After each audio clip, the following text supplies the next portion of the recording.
ఈరోజు మంచి మంచి రెసిపీస్ ఉన్నాయండి. వీడియో స్కిప్ చేయకుండా చూస్తూ ఉండండి.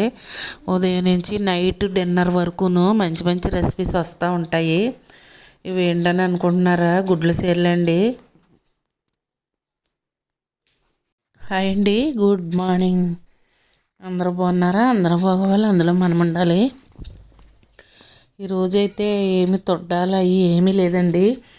ఓన్లీ రెసిపీస్ చూపిస్తాను.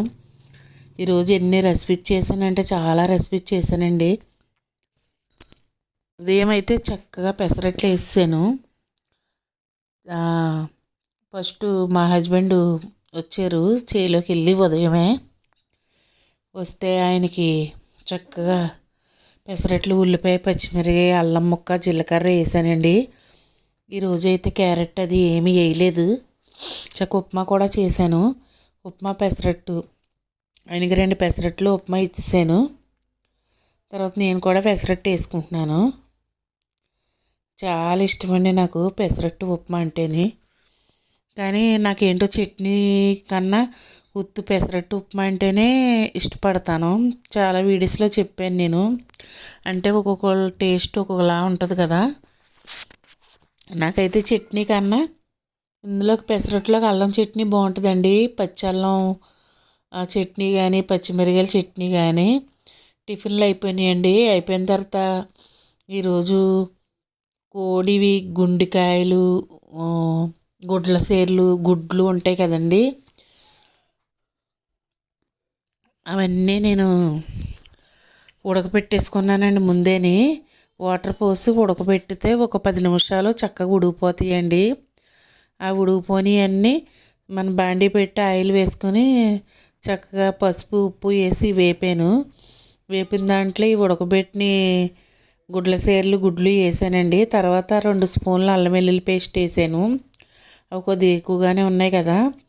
అల్లం వెల్లుల్లి పేస్ట్ వేసి తర్వాత పచ్చి మసాలా మీకు తెలుసు కదండి, పచ్చి మసాలా ఆడాను నేను. అది లాస్ట్కి వచ్చేసింది. ఇంకా అది వేసానండి. తర్వాత సరిపడినంత కారం వేసాను. చక్కగా అన్నీ ఒక 2 నిమిషాలు బాగా కలిపానండి. ఇది కలిపిన తర్వాత అప్పుడు వాటర్ పోసుకొని మనం ఆల్రెడీ గుడ్ల సేర్లు, గుండెకాయలు అన్నీ ఉడికిపోయినాయి కాబట్టి ఒక గ్లాస్ వాటర్ పోసుకుంటే సరిపోతుందండి. మనకి గ్రేవీ కావాలంటే కొంచెం ఎక్కువ వాటర్ పోసుకుంటే సరిపోతుంది. నేనైతే ఒక గ్లాస్ వాటర్ పోసానండి. చక్కగా ఇది ఫ్రై చేసుకున్నా కూడా చాలా బాగుంటాయండి. కానీ అయితే కొంచెం నేను గ్రేవీలాగా వండాను. అంటే కొంచెం మనకి ముక్కతో పాటు వచ్చేలాగా. తర్వాత ఫ్రెష్ కొత్తిమీర వేసానండి. చూసారు కదా, కూర అనేది దగ్గర పడుతుంది, నూనె తేరుకుంటూ వస్తుంది. నూనె అలా తేరుకుంటూ వస్తే కూర దగ్గర పడుతుందని ఇది. మీకు కావాలంటే ఇలా దింపేసుకున్నా బాగానే ఉంటుంది. నేనైతే ఇంకా దగ్గరికి ఎగరపెట్టేస్తానండి. అప్పుడు మనకి ముక్కతో పాటు గ్రేవీ వస్తుంది అనమాట. చూసారు కదా, ఇలా గట్టిగా దగ్గరగా అయిపోవాలండి. ఈ టైంలో దించేసుకుంటాను నేను.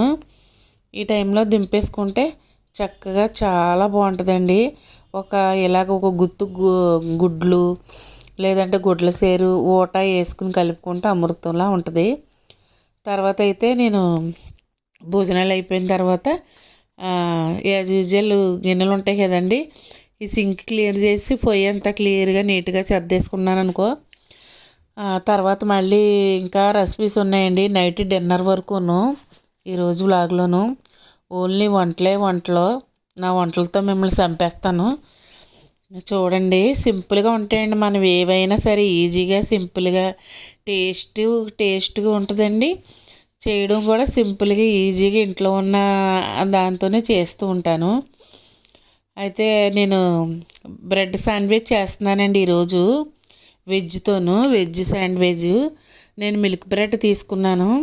మీ దగ్గర శాండ్విచ్ బ్రెడ్ ఉన్నా లేదంటే బ్రౌన్ బ్రెడ్తో అయినా చేసుకోవచ్చు. కానీ నాకు మిల్క్ బ్రెడ్డే అవైలబుల్గా ఉంది. ఒక బటర్ స్క్యూబ్ వేసాను. అమూల్ బటర్ స్క్యూబ్స్ ఉంటాయి కదండి, అది ఒక స్కూప్ వేసి కొంచెం ఆయిల్ వేసాను. తర్వాత ఉల్లిపాయ ముక్కలు, క్యారెట్, క్యాప్సికము, క్యాబేజీ, కొత్తిమీర అన్నీ వేసానండి. పచ్చిమిరకాయ ముక్కలు ఒక్కటి వేయలేదు, ఎందుకంటే నేను చిల్లీ సాస్ వేసుకుందామని, గ్రీన్ చిల్లీ సాస్ వేసుకుందామని పచ్చిమిరకాయలు వేయలేదండి. ఇది అది కలిపి ఘాటు ఎక్కువైపోతుంది కదా. కొంచెం కారం కూడా వేస్తాను, తర్వాత మిరియాల పొడి కూడా వేస్తాను. దానివల్ల అన్నీ కొంచెం క్రంచీగా ఎగినాయండి, మరీ సాఫ్ట్గా కాకుండా. ఒక అర స్పూన్ అల్లం వెల్లుల్లి పేస్ట్ వేసాను, కొద్దిగా ఉప్పు వేసాను. ఇప్పుడు ఒక పెద్ద స్పూను గ్రీన్ చిల్లీ సాస్ వేస్తున్నాను. తర్వాత కొద్దిగా కారం వేస్తాను. శాండ్విచ్ కదండి, మరీ ఘాటుగా ఉంటే బాగోదు. మనం తినగలిగినట్టుంటే ఎంజాయ్ చేస్తూ తింటామన్నమాట. చిల్లీ సాస్ మరీ సరిపోలేదని మళ్ళీ కొంచెం వేసానండి. కొంచెం మిరియాల పొడి, కొద్దిగా ఒక పావు స్పూన్ కారం వేసాను. చక్కగా ఇవన్నీ కూడా క్రంచీగా వేగినాయండి. ఇది తీసి పక్కన పెట్టేసి మళ్ళీ బటర్ స్క్యూబ్ వేసాను అందు మీద. బ్రెడ్ అనేది ఫస్ట్ కొంచెం అటు ఇటు మనం కాల్చుకోవాలండి. తర్వాత శాండ్విచ్ రెడీ చేసుకోవచ్చు. సింపుల్గా మన ఇంట్లో ఉన్న వాటితో మన కోరికలు తీర్చుకోవచ్చండి. బయటికి వెళ్ళి ఎంతో డబ్బు పెట్టి కొనాల్సిన అవసరం ఏమీ లేదు. నేనైతే 4 శాండ్విచ్లు రెడీ చేశాను. ఒకటి నేను తీసుకున్నాను, ఒకటి మా బాబుకి ఇచ్చాను, 2 వేరే వాళ్ళకి పంపించాను మా కోడలికి. అయితే ఇవన్నీ రెడీ అయిపోయిన తర్వాత మనం టమాటా సాస్ చేసుకున్నాం కదండి, ఆ టమాటా సాస్ అప్లై చేస్తున్నాను. తర్వాత ఈ మిశ్రమం పెడుతున్నాను. పెట్టి మీకు టమాటా సాస్ సూపర్ వచ్చిందండి, చాలా బాగుంది. 100 గ్రాములు పంచదార వేసాను కదా, మరీ స్వీట్గా లేదండి, అలానే మరీ ఇదిగా లేదు. మీకు కావాలంటే ఇంకొక 50 గ్రాములు వేసుకోవచ్చు కేజీ టమాటాలకి. నాకైతే సరిపోయిందండి, అందుకే నేను ఇంకేయలేదు. ఇవన్నీ టమాటా సాస్ అప్లై చేసి తర్వాత మనం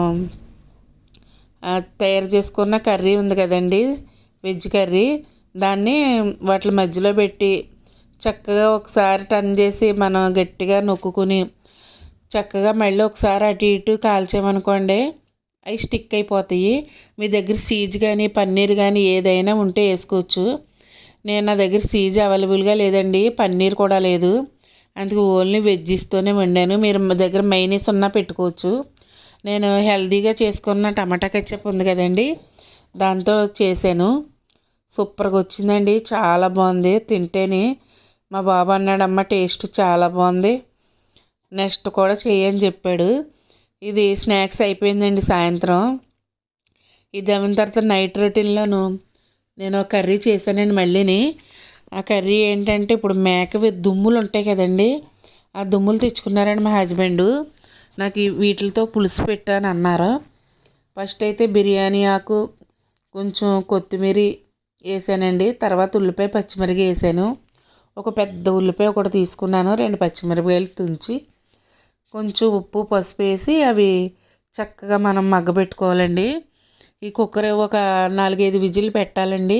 అవన్నీ దుమ్ములే కాబట్టి, అంటే తినడానికి గుంజి ఏమి ఉండదు కానండి, ఆ దుమ్ములు సప్పరించి ఆ పులుసు వేసుకుంటే బాగుంటుంది. అవి బోన్స్కి కూడా మంచిది అనమాట అండి. మా హస్బెండ్కి ఇష్టం, ఆయన తెచ్చుకొని చేస్తారు. ఇప్పుడు శుభ్రంగా కడిగి పెట్టుకున్న ఆ దుమ్ములు కూడా ఇందులో వేసేసి చక్కగా కలిపేసుకోవాలండి. దీంట్లో కూడా అల్లం వెల్లుల్లి పేస్టు, పచ్చి మసాలా, మనం ఆడపెట్టుకున్న పచ్చి మసాలా, అల్లం వెల్లుల్లి పేస్ట్ వేసుకుంటే చక్కగా ఉంటుంది అనమాట అండి. అదిగో కొంచెం పచ్చి మసాలా వేస్తున్నాను, అల్లం వెల్లుల్లి పేస్ట్ వేసాను. తర్వాత ఇవి కొంచెం ఒక 2 నిమిషాలు కలిపిన తర్వాత కారం కూడా వేసుకుంటాను. కారం కూడా నాన్ వెజ్లు కాబట్టి కొంచెం బాగానే పడతాయండి, అలా వేస్తేనే టేస్ట్ బాగుంటుంది. కారం కూడా వేసి కలిపి నేను మూత పెట్టి ఒక 4-5 విజిల్ వేస్తానండి. పక్కన రసం కూడా పెట్టాను, చంటిబాబు ఉన్నాడు కదా వాడి కోసమని. కొంచెం నిమ్మకాయ పులుసు కొద్దిగా పోసానండి. ఈ దుమ్ములకి అలా పులుసు పోస్తేనే బాగుంటుంది టేస్ట్ అనేది. చారు పెట్టాను, చింతపండు చారు, వాము చారు. మీకు ఎప్పుడు నేను వాము చారు ఎలా పెడతాననే చూపించలేదు, ఈసారి ఎప్పుడైనా చూపిస్తానండి. తర్వాత నాకు కొంచెం ఉప్పు తక్కువగా ఉన్నట్టుండి వేసాను. మీలో ఎవరికైనా మా ఛానల్ నచ్చినట్టయితే లైక్, షేరు, సబ్స్క్రైబ్ చేయడం అస్సలు మర్చిపోద్దండి. సింపుల్గా ఈజీగా అయిపోయి ఉంటాయి మన ఛానల్లోనూ. ఈరోజు అయితే చాలా రెసిపీ చేశానండి. చూసారు కదా, కూర అయితే రెడీ అయిపోయింది. ఇంక ఈ వీడియో ఇంతటితో ఎండ్ చేసేద్దామని అనుకుంటున్నానండి. మరో వ్లాగ్తో మళ్ళీ కలుద్దాము. ఇంకేంటండి, మీరేం చేశారు ఈ సండేలో, ఈ బుధవారం రోజు ఏమేమి వండారు ఏంటి? బాయ్ అండి. వీడియో ఇంతతో ఎండ్ చేసేస్తున్నాను ఇంకా.